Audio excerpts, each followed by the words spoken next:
Riina Sikkuti pöördumine avaldas küll mulle muljet, et tema arvates on ERR-i probleem selles, et nõukogusse kuulub nii palju mehi. Samas nad unustavad omaenda agenda ära, et sugu on sotsiaalne konstruktsioon. Kust te teate, et nad mehed on? Äkki nad on naised? Ja seesama silmakirjalikkus, et sotsid kaitseks naisi. Ma olin rahanduskomisjonis, kus Riina Sikkut ei olnud nõus hääletama muudatusettepaneku poolt, mis soovis anda raha juurde naiste varjupaikadele sel põhjusel, et me oleks ära võtnud selle raha soolise võrdõiguslikkuse edendamise ja LGBT edendamise valdkonnast. Aga nüüd teema juurde. Kultuuriminister tegelikult vastutab selle eest, milliseid väärtusi ja põhimõtteid riigi kultuuripoliitikat suunab. Sama kehtib ka ERR-i kohta. Ja ministri ülesanne tõepoolest ei ole seal mõnda lavastust tsenseerida, kuid ta peab tagama, et riigi kultuurielu ja avalik meediaruum ei kalduks labasuse poole ega minetaks austust inimväärikuse vastu. Kui aastavahetusel näidatud lavastus rikkus paljude jaoks neid printsiipe, siis ei saa mööda vaadata ka vastutusest, mis kultuuriministril selles küsimuses lasub. On mõistetav, et kunst peab olema vaba, kuid samavõrd on arusaadav ootus, et minister seaks laiemad raamid, mis kaitsevad ühiskondlikke väärtusi, eriti kui tegemist on perekonda ja lapsi puudutava sisu vahendamisega.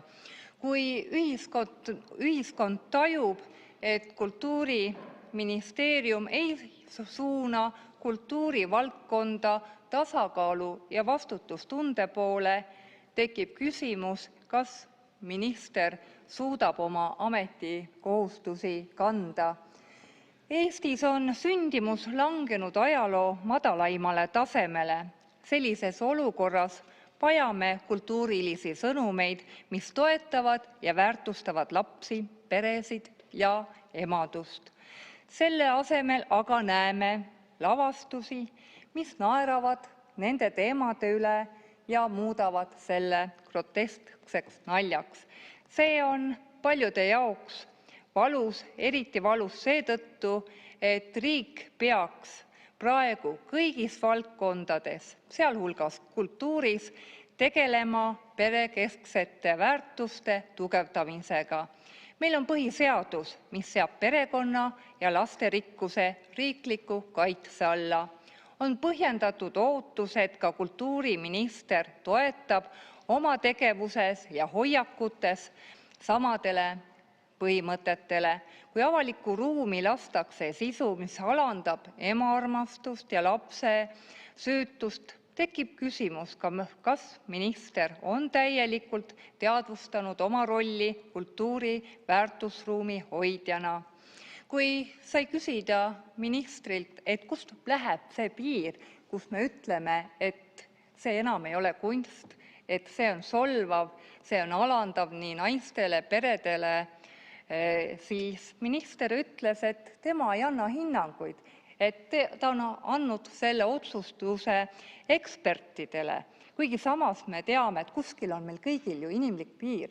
Me ju ei hakka propageerima ERR-is inimsöömist, kuigi ma ei ole selles enam nii kindel, sest aastavahetus on tulemas ja midagi ei ole ju muutunud. Keegi ei ole ju leidnud, et ERR oleks midagi valesti teinud. Võib-olla on mingid pedofiilsed stseenid plaanis, ma ei tea, kuigi mul on suur hirm.